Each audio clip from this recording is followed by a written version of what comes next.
সমকামিতা প্রমোট করে বিভিন্ন নাটক সিনেমা আমাদের দেশে তৈরি করা হচ্ছে।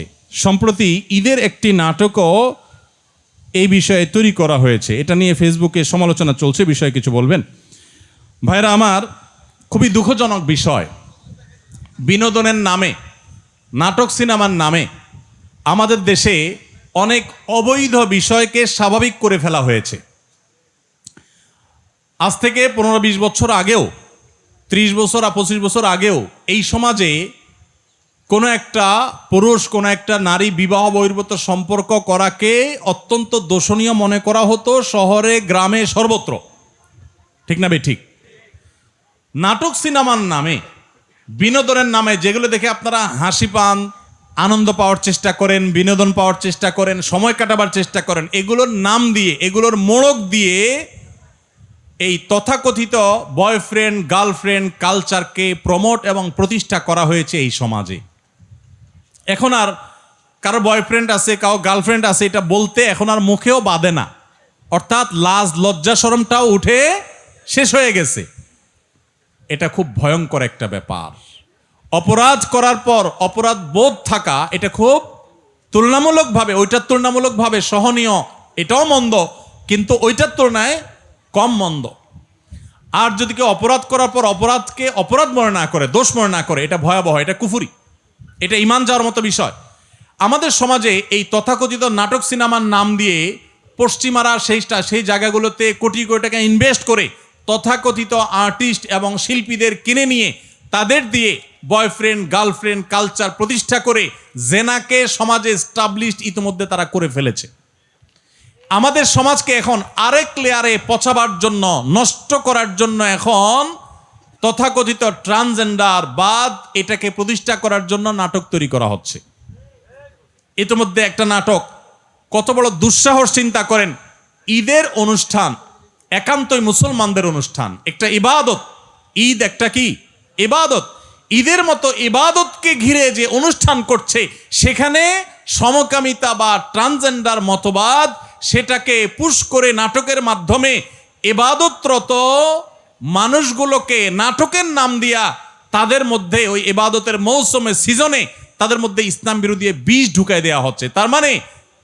তার মানে হলো যে আমাদের সম্পদ, আমাদের সোসাইটি, আমাদের ঈদ মানে মুসলমানদের আবহ, এইটাকে ব্যবহার করে সেখানে তারা মুসলমানদের বিরুদ্ধে বিষ এবং ক্ষতিকর জিনিস তারা ঢুকিয়ে দিচ্ছে। আপনারা যেগুলো সোশ্যাল মিডিয়াতে, ফেসবুক, ইউটিউবে বিভিন্ন নাটকের ক্লিপ, ভিডিওর ক্লিপ অনেকে বুধ হয়ে পড়ে থেকে দেখেন, আপনার নিজের অজান্তে আল্লাহর দ্বীনকে দুনিয়া থেকে বিদায় করার নীল নকশা যে সমস্ত নাটক সিনেমার মাধ্যমে হয়, আপনি সেগুলার প্রমোট করছেন, সেগুলার প্রচার করছেন, সেগুলার সহযোগিতা করছেন।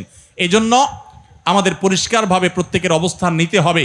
যেই সমস্ত কোম্পানি, যেই সমস্ত আপনার ব্যবসা প্রতিষ্ঠান এই সমস্ত ট্রান্সজেন্ডার মতবাদ, এই সমস্ত সমকামিতা, যেটা আমাদের রাষ্ট্রের আইনেও 2 বছর কারাদণ্ড বলা আছে, এরকম একটা রাষ্ট্রের আইন বিরোধী এবং বাংলাদেশের হিন্দু, মুসলিম, খ্রিস্টান, বৌদ্ধ সকল ধর্মের মানুষের সর্বসম্মতিক্রমে সকল ধর্মমতে যেটা অন্যায়, অপরাধ এবং পাপের কাজ, রাষ্ট্রীয় আইনে যেটা অবৈধ, সেরকম একটা জিনিসকে যারা স্বাভাবিক করার চেষ্টা করছে, তারা হোক বিশ্ববিদ্যালয়, হোক তারা ব্যাংক, হোক তারা মোবাইল ব্যাংকিং কোম্পানি, হোক তারা অন্য কোনো প্রতিষ্ঠান, হোক তারা যেই কোনো প্রতিষ্ঠান, তাদেরকে বর্জন করা, বয়কট করা, উপযুক্ত শাস্তি নিশ্চিত করার চেষ্টা করা আমাদের প্রত্যেকটা মানুষের দায়িত্ব।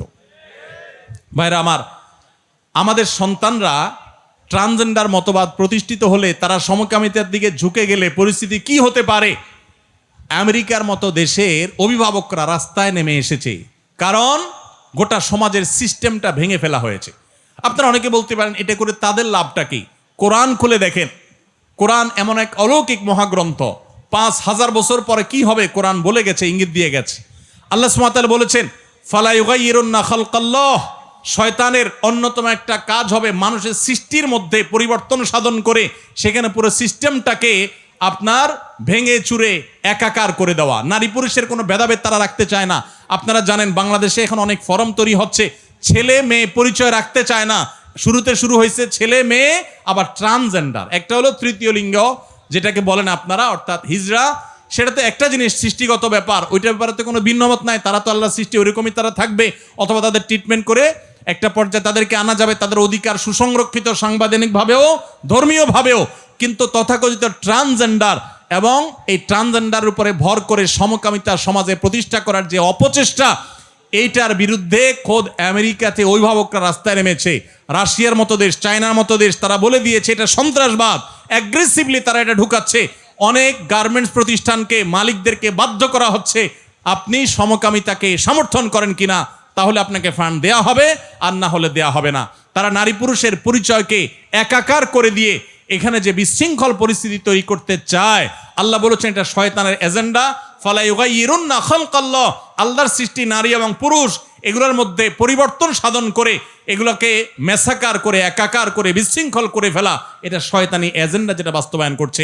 অতএব ঈদের অনুষ্ঠানে বা যে অনুষ্ঠানেই হোক, নাটকের নামে, সিনেমার নামে আপনারা একটার পর একটা অবৈধ জিনিসকে সমাজে স্বাভাবিক করে ফেলবেন। এখন আবার সমকামিতাকে স্বাভাবিক করার এজেন্ডা নিয়ে নামছেন। আপনারা কিছু পয়সা কড়ি পাবেন, কিছু ফান্ড পাবেন, এগুলো নিয়ে দেশে বাইরে চলে যাবেন, ওই কানাডার বেগমপাড়ায় চলে যাবেন, আমেরিকায় চলে যাবেন, আর আমাদের সমাজকে, আমাদের সন্তানদেরকে ধ্বংস করে দিয়ে তারপর চলে যাবেন। এটা কোনোদিনই এদেশে মানুষ সহ্য করবে না। অতএব রাষ্ট্রবিরোধী, আইন বিরোধী এই সমকামিতাকে যারা প্রমোট করছে, তাদের ব্যাপারে আমাদের সাবধান হতে হবে, সতর্ক হতে হবে, দায়িত্বশীল হইতে হবে, এবং আমাদের প্রত্যেকটা মানুষকে তাদেরকে বর্জন, বয়কট সর্বতভাবে করতে হবে। শয়তান এসে বলবে আমি একা বয়কট করলে কি হবে, আপনি আপনার দায়িত্ব পালন করেন, কি হবে না হবে আপনার দেখার দরকার নেই। আপনি আল্লাহকে বলবেন, আল্লাহ আমি আমার চেষ্টাটুকু করছি। করা যাবে না ইনশাআল্লাহ? আল্লাহ আমাদেরকে তৌফিক দান করুন। চট্টগ্রামে একটা প্রচলিত কথা আছে, পীর না ধরলে নাকি বেহেশতে যাওয়া যাবে না, সরাসরি নাকি আল্লাহকে পাওয়া যায় না। কথাটা কতটুকু সত্য? এটা শুধু চিটাগাংয়ের কথা না বাজি, পুরো দেশে ইল্লা কথা মানুষ কয়। শুধু চিটাগাংয়ের কথা না, এটা সারা দেশেই মানুষ এরকম কথা বলে যে কারোর পীর না থাকলে সে জান্নাতে যাবে না, আর আল্লাহকে পাইতে হলে মাঝখানে ভায়া হিসাবে পীর লাগে। দেখুন, এটা একেবারে ভিত্তিহীন কথা। কোরআন হাদিসের কোনো কোথাও এর কোনো নাম নিশানা নাই।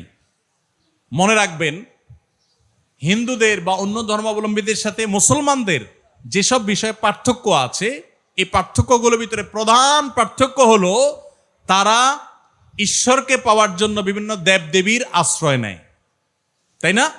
দেবদেবীর পুজো করে, তারা তাদের ঈশ্বরদের পাইয়ে দেয়, তাই না? ডাইরেক্ট না।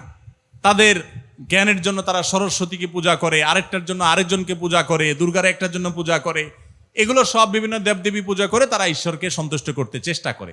মুসলমানদের মূল থিমটাই হলো ইয়াকা না'বুদু ওয়া ইয়াকা, তোমারই শুধু ইবাদত করি, কোনো দেবদেবীর না, কোনো ভায়ার না, কোনো মিডিয়ার না, কোনো মাধ্যমের না, কোনো পীরের না, সমস্ত ইবাদত শুধু কার?